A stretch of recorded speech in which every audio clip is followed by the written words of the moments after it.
Assalamualaikum warahmatullahi wabarakatuh. Saya akan menjelaskan tentang Database Management System atau DBMS, konsep entitas.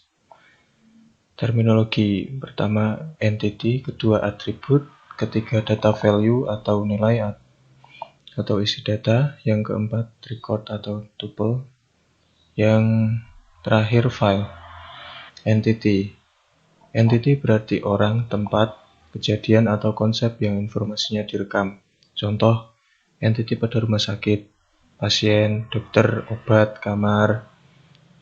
Yang kedua, entity pada universitas, ada mahasiswa, dosen, mata kuliah, buku. Atribut. Setiap entity mempunyai atribut. Atribut adalah sebutan untuk mewakili suatu entity. Contoh, seorang siswa dapat dilihat dari atributnya, misal nama, nomor siswa, alamat, nama orang tua, hobi. Atribut merupakan data elemen, data file, data item. Atribut. Contoh-contoh atribut.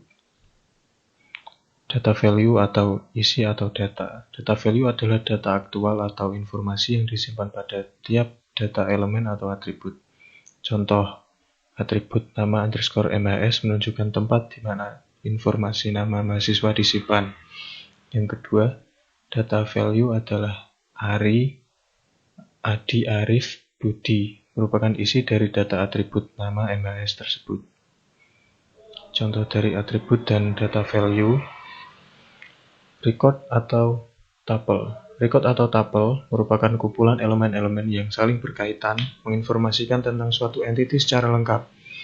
Suatu record mewakili suatu data atau informasi tentang suatu dari sebuah objek, misalnya NIM, nama mahasiswa, tanggal lahir, alamat mahasiswa, IPK.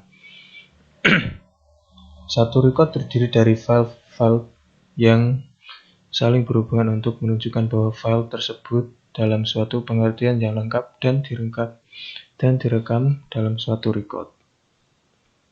Contoh dari record, file. File merupakan kumpulan record-record sejenis yang mempunyai panjang elemen yang sama, atribut yang sama, namun berbeda data value-nya. Dalam satu file terdapat record yang sejenis, sama besar, sama bentuk, merupakan satu kumpulan entity yang seragam. Database Management System atau DBMS. Database merupakan kumpulan file-file yang mempunyai kaitan antara satu file dengan file yang lain sehingga membentuk satu bangunan data untuk menginformasikan suatu perusahaan atau instansi dalam batasan tertentu. Yang kedua ada set program pengelola.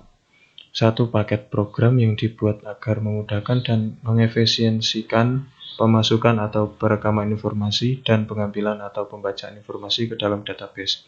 Yang terakhir, DBMS, yaitu suatu koleksi atau kumpulan data yang saling berelasi dan satu set program untuk mengakses database atau membaca data, mengisi data, menghapus data, melaporkan data. Contoh dari bagian DBMS atau database. Database digunakan untuk mengakses masalah. Yang pertama, dapat digunakan untuk redundansi data atau penggandaan. Yang kedua, inkonsistensi data. Yang ketiga, kesulitan pengaksesan data. Yang keempat, isolasi data untuk standarisasi. Yang kelima, multiple user atau banyak pemakaian, yaitu database dapat digunakan oleh banyak pemakai. Yang selanjutnya, masalah keamanan atau security. Selanjutnya ada masalah integrasi atau kesatuan. Yang terakhir ada masalah independence atau kebebasan data. Yang pertama ada redundansi data atau penggandaan.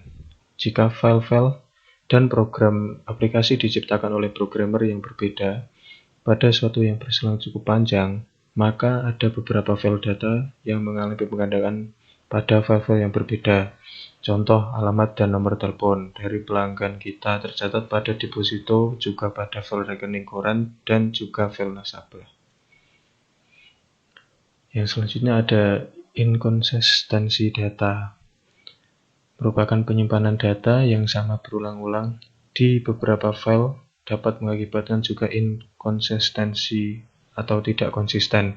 Contoh, bila suatu ketika pelanggan tersebut pindah alamat dan nomor telepon, maka seharusnya ketiga file yang memuat data tersebut harus dapat diupdate. Bila salah satu saja dari file yang mengandung data tersebut terlewat diupdate, maka terjadi ketidakkonsistensian tadi. Selanjutnya ada kesulitan pengakses data. Pada suatu saat dibutuhkan untuk mencetak data siapa saja pelanggan yang berada pada kode pos 50711 Padahal belum tersedia program yang telah ditulis untuk mengeluarkan data tersebut. Maka kesulitan tersebut timbul, dan penyelesaian itu adalah ke arah DBMS yang mampu mengambil data secara langsung dengan bahasa yang familiar dan mudah digunakan atau user-friendly. Selanjutnya ada multiple user atau banyak pemakaian. Salah satu alasan mengapa database dibangun, karena nantinya dapat digunakan oleh banyak orang dalam waktu yang berbeda, diakses oleh program yang sama, tapi beda orang dan waktu. Dalam rangka mempercepat semua daya guna sistem dan mendapat responsi waktu yang cepat, beberapa sistem mengizinkan banyak pemakai untuk mengupdate secara simultan. Masalah keamanan atau security. Tidak setiap pemakai sistem database diperbolehkan untuk mengakses semua data. Misalkan data mengenai gaji pegawai hanya boleh dibukakan oleh Badan Keuangan dan Personalia. Tidak diperkenankan bagian gudang membaca dan mengubahnya. Keamanan ini dapat diatur lewat program aplikasi yang dibuat oleh pemrogram dengan penggunaan password atau user level untuk setiap pengaksesan data. Paket bahasa. Paket bahasa mempunyai 4 macam. Yang pertama, Data Manipulation Language atau DML. Yang kedua, Data Definition Language atau DDL. Yang ketiga, Data Control Language atau DCL. Yang terakhir ada Transaction Control. DML, bahasa yang memperbolehkan pemakai untuk akses atau manipulasi data yang telah diorganisasikan sebelumnya di dalam database. Dengan DML berarti akan, yang pertama, mengambil informasi yang tersimpan di database. Yang kedua, menyisipkan informasi baru ke database. Yang ketiga, menghapus informasi dari database. DML mempunyai dua tipe. Yang pertama prosedural, yang kedua non-prosedural.